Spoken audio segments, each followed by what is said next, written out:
터키는 투르크족의 땅이란 뜻을 가지고 있습니다. 그리고 투르크는 용감한 민족이라는 뜻을 갖고 있습니다. 그래서 터키는 용감한 민족이 사는 땅이라는 뜻입니다.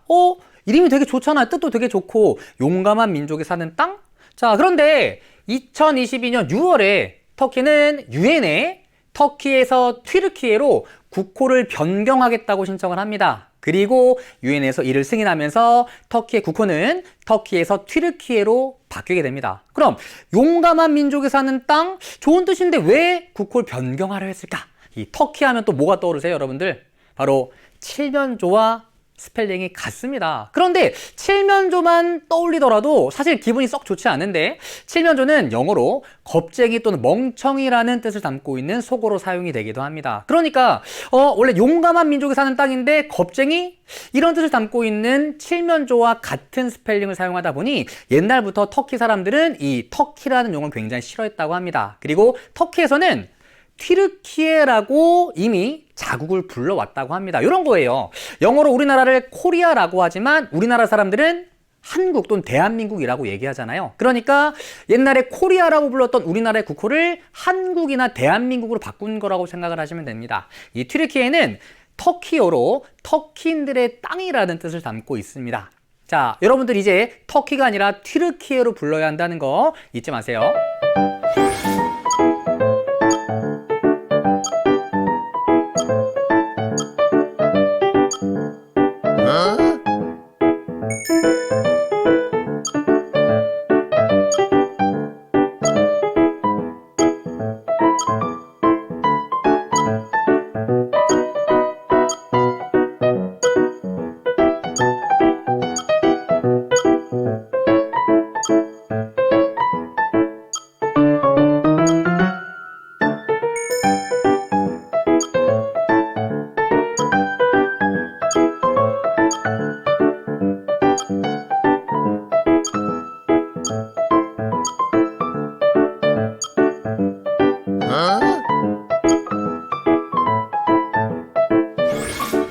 자, 터키가 뉴질랜드 말고도 국가명을 변경한 나라들이 많이 있는데요. 제가 몇 가지 사례를 소개해 드릴게요. 첫 번째는 식민잔재를 청산하기 위해서 국가명을 변경한 나라들입니다. 이런 사례는 아프리카에 많이 존재하는데요. 아프리카의 많은 나라들이 유럽의 식민지배를 받았죠. 그리고 유럽으로부터 독립한 이후에도 유럽의 영향을 받은 국가명을 사용하는 나라들이 많았습니다. 이런 나라들은 유럽의 영향에서 벗어나기 위해서 식민잔재를 청산하기 위해서 국가명을 변경하게 되는데요. 그 첫 번째 사례가 바로 스와질란드입니다. 스와질란드는 남아프리카 공화국의 동쪽에 위치하고 있는 작은 나라입니다. 영어로 스와지인의 땅이란 뜻인데요. 이 스와질란드라는 용어 자체가 바로 영단어로 이루어져 있는 단어입니다. 그래서 영단어가 아니라 이 원주민들의 토속어를 이용해서 역시 스와지인의 땅이란 이름의 에스와틴이라는 이름으로 국가명을 변경하게 됩니다. 옛날에는 스와질란드로 불렸지만 이제는 에스와틴이로 국가명을 변경하고 이러한 국기를 사용하게 됩니다. 두 번째 사례는 짐바브웨인데요. 짐바브웨의 옛날 이름이 로디지아였습니다. 자, 영국의 식민지 개척자 중에 하나인 세실 로드라는 사람이 있었습니다. 바로 이 사람인데요. 이 사람은 아프리카의 수많은 광산들을 독차지하게 되고 엄청나게 많은 부를 축적을 합니다. 그리고 대영제국 남아프리카 회사라고 하는 회사를 세우게 되고요. 영국 본토의 4.5배에 달하는 어마어마한 영토를 장악하게 됩니다. 그리고 회사에서는 세실 로즈의 이름을 따서 로즈의 땅이란 뜻의 로디지아란 이름을 짓게 됩니다.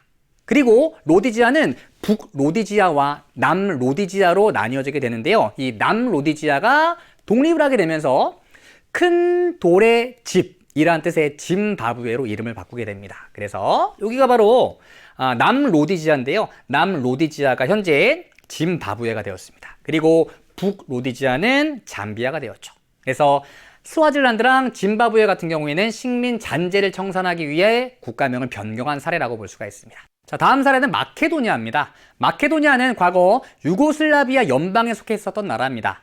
유고슬라비아 연방이 해체되면서 수많은 독립국가들이 등장을 하게 되는데요. 이 마케도니아는 그리스의 북쪽에 위치하고 있는 작은 나라입니다. 그런데 마케도니아가 생겨나고 나서 이 그리스가 마케도니아 국가명에 많은 불만을 표출하게 됩니다. 바로 알렉산더 대왕이 다스렸던 고대 그리스 왕국, 여기죠.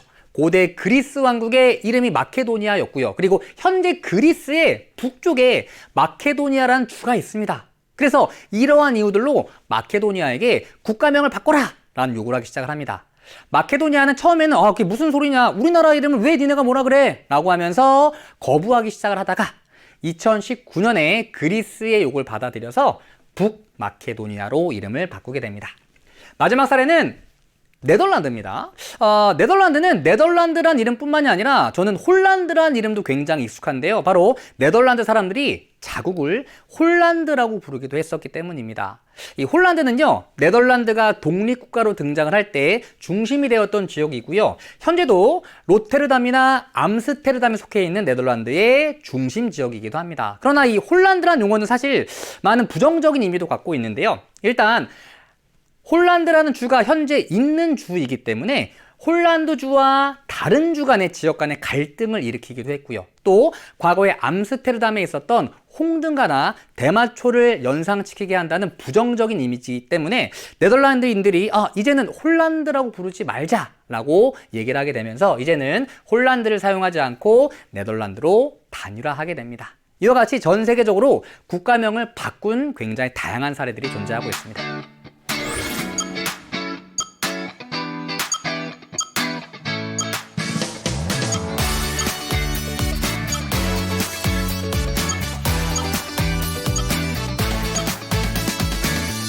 별별 시사 속보